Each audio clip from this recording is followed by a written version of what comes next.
Evacuation. More than 100,000 men, women, and children, all of Japanese ancestry, removed from their homes in the Pacific Coast states to wartime communities established in out-of-the-way places. Their evacuation did not imply individual disloyalty, but was ordered to reduce a military hazard at a time when danger of invasion was great. Two-thirds of the evacuees are American citizens by right of birth. The rest are their Japanese-born parents and grandparents. The people are not under suspicion. They are not prisoners. They are not internees. They are merely dislocated people, the unwounded casualties of war. The time, spring and summer of 1942. The place, 10 different relocation centers in unsettled parts of California, Arizona, Utah, Idaho, Wyoming, Colorado, and Arkansas. The relocation centers are supervised by the War Relocation Authority, which assumed responsibility for the people after they had been evacuated and cared for temporarily by the Army. A relocation center, housing from 7,000 to 18,000 people. Barrack-type buildings divided into compartments. 12 or 14 residence buildings to a block. Each block provided with a mess hall, bathhouse, laundry building, and recreation hall. About 300 people to a block. The entire community bounded by a wire fence and guarded by military police, symbols of the military nature of the evacuation. Each family, upon arrival at a relocation center, was assigned to a single-room compartment, about 20 by 25 feet. Barren, unattractive. A stove, a light bulb, cots, mattresses, and blankets. Those were the things provided by the government. The family's own furniture was in storage on the West Coast. Scrap lumber, perhaps some wallboard, and a great deal of energy, curtains, pictures, drapes, depending on the family's own ingenuity and taste, helped to make the place livable. Some families built partitions to provide some privacy. Others took what they received and made the best of it. The 300 or so residents of each block eat in a mess hall, cafeteria style. Rough wooden tables with attached benches. The food is nourishing but simple.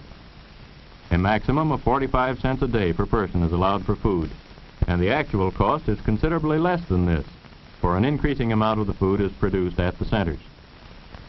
A combination of Oriental dishes to meet the tastes of the Issei, born in Japan, and of American-type dishes to satisfy the Nisei, born in America. Lands that had never been occupied or farmed were chosen for most of the relocation centers. Most of the land was covered with desert growth, or with timber in the case of the Arkansas centers. It had to be cleared before farming could start. Then it had to be leveled, and irrigation ditches laid out, or rebuilt, in order that the people could produce a part of their own food. Then came the plowing and preparation of the soil and planting. A few of the centers had crops in 1942. In 1943, all of them. About half of the evacuated people were farm folk, skilled producers of vegetables, fruits, and other crops.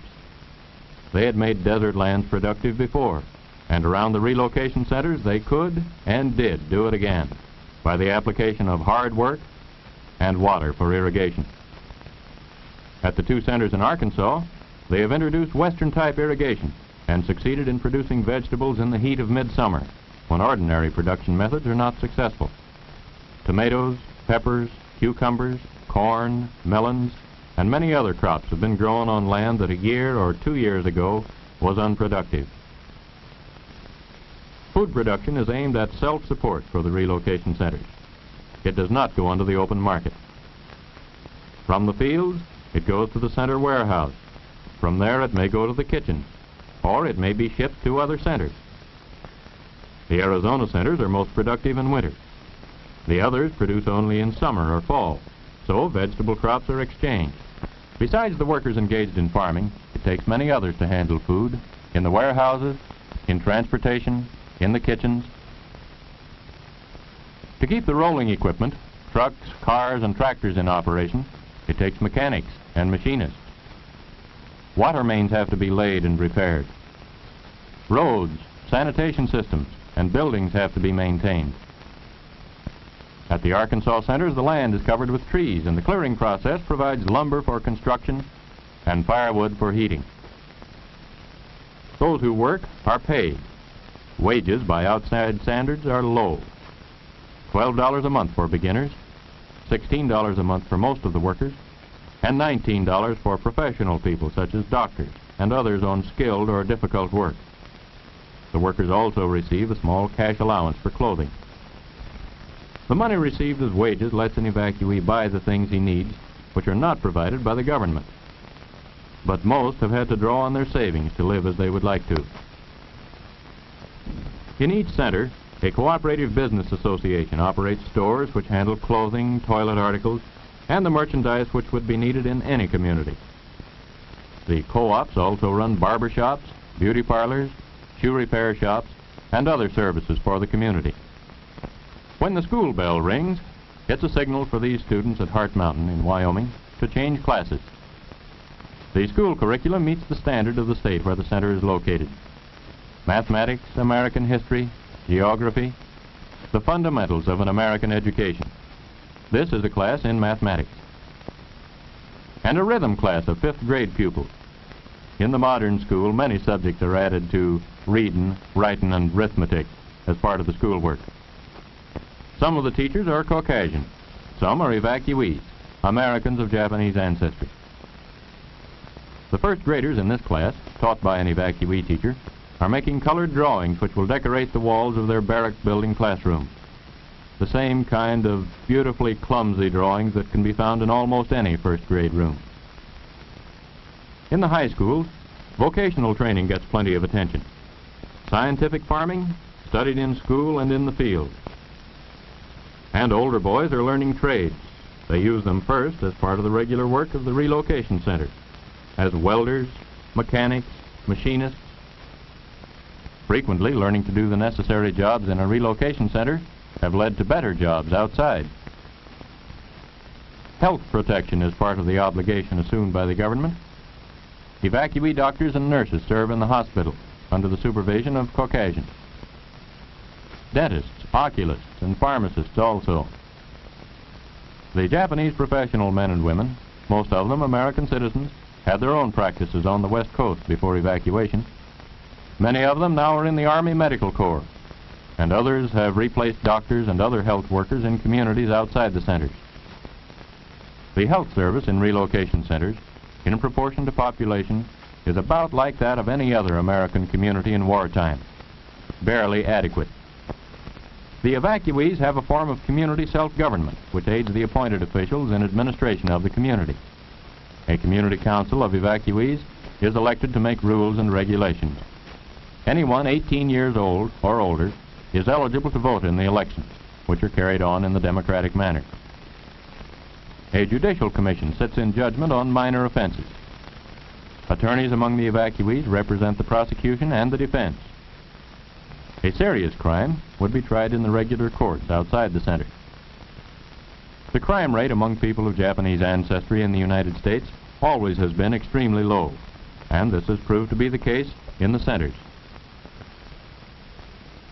After working hours, over weekends, a relocation center is the scene of baseball and softball games by the dozen. The teams are counted by the hundreds. The evacuees have provided practically all of their own equipment, for little government money has been spent for strictly recreational purposes. In the fall, touch football is in season, and more quiet forms of recreation. The relocation centers include many well-known artists. Amateur and professional artists and craftsmen have used their spare time in creating beauty in many different forms. Sunday church services. Advanced preparations include carrying the benches into the barrack building. Most of the alien Japanese are Buddhists. but almost half their American-born children belong to some Christian denomination: Catholic, Methodist, Presbyterian. Except for state Shinto, involving emperor worship, there is no restriction on religion in relocation centers. Boy Scouts, who usually provide the color guard for the American flag which floats over each center, are typical of the American organizations which are prominent in each relocation center. There's a USO Club to provide entertainment for the Japanese American soldiers who come to the center to visit their families or friends. Girl Scouts, Campfire Girls, Parent-Teacher Associations, the Red Cross. The evacuees belong to these organizations in their former homes and transplanted them to the centers. The Boy Scout Drum and Bugle Corps here is leading a harvest festival parade, marking the high point of the successful season of farm production. Everyone turns out to view the beauty queen, to see the well-decorated floats, and to join in the good time that goes with the full day of celebration. While they have many things in common with ordinary American communities, in the really important things, relocation centers are not normal and probably never can be. Home life is disrupted. Eating, living, and working conditions are abnormal. Training of children is difficult. Americanism, taught in the schools and churches and on the playgrounds, loses much of its meaning in the confines of a relocation center. When the War Relocation Authority was only a few months old, it was decided that relocation centers should not be maintained any longer than necessary. The first people to leave the relocation centers were volunteer workers recruited to help tend and later to harvest the sugar beet crop of the western states. Almost 1/10 of the evacuees volunteered for this seasonal work in 1942. The result of their labors was a year's sugar ration for about 10 million people. But work in the beet fields was temporary. Most of the people returned to the centers. The War Relocation Authority has been more concerned with permanent relocation, getting the evacuees out of the backwaters of the relocation centers into the mainstream of American life, so their labor can help to win the war, so the cost to the taxpayers may be reduced, so there can be no question of the constitutionality of any part of the action taken by the government to meet the dangers of war, so no law-abiding American need to fear for his own freedom. Relocation of the evacuees is not being carried on at the sacrifice of national security. Only those evacuees whose statements and whose acts leave no question of their loyalty to the United States are permitted to leave. All information available from intelligence agencies is considered in determining whether or not each individual is eligible to leave.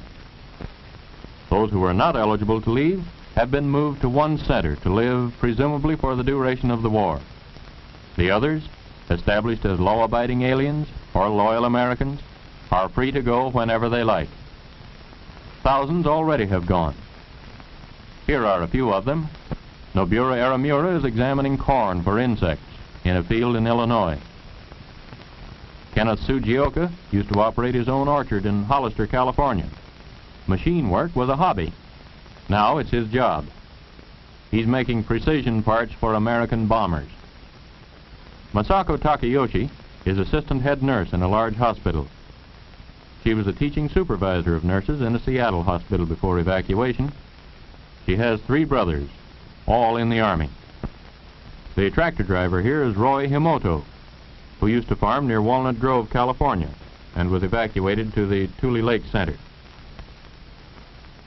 This young machinist has learned his trade since he relocated to Chicago, and his boss says he learned it well. He's helping to make kitchen equipment. Mrs. Ayako Kasai paints miniature dolls in a Midwestern studio. She used to live at Colusa, California, and then lived at the Granada Relocation Center. In the background is Cecilia Miyamoto, who divides her time now between working and attending college. Kei Nakadoi feeds the chickens on an Illinois farm, and on the same farm is an Issei, Kamago Shimatsu.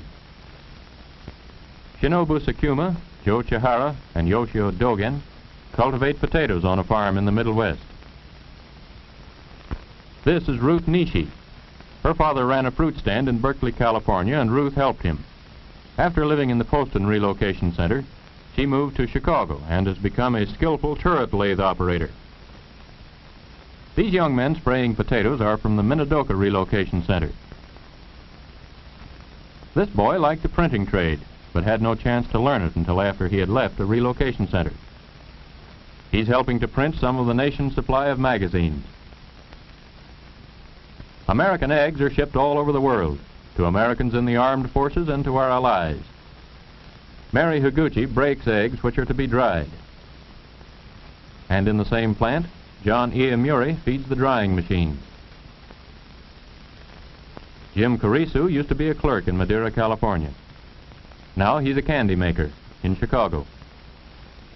American flags, some of them for the armed forces, are turned out by Mrs. Yoshie Abe. She hopes that one of the flags she makes someday may be carried in triumph down the streets of Tokyo. The produce business in Watsonville, California, used to be home to these boys. Now they're in the produce business in Denver. Henry Ligoro used to be a farmer at Fresno, California.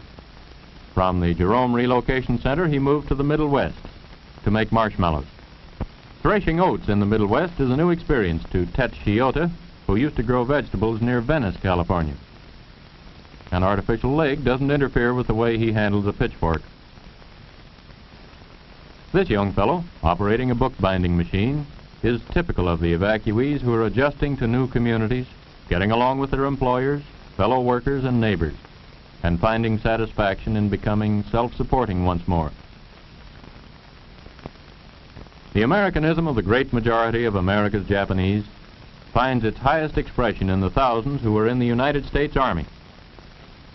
Almost half of them are in a Japanese-American combat team, created by order of the Secretary of War early in 1943. Some of the volunteers came from Hawaii, some from the eastern part of the United States mainland, where there was no mass evacuation. Hundreds of them volunteered while they were in relocation centers. Volunteered to fight against the militarism and oppression of Japan and Germany. They know what they're fighting against, and they know what they're fighting for. Their country, and for the American ideals that are part of their upbringing: democracy, freedom, equality of opportunity, regardless of race, creed, or ancestry.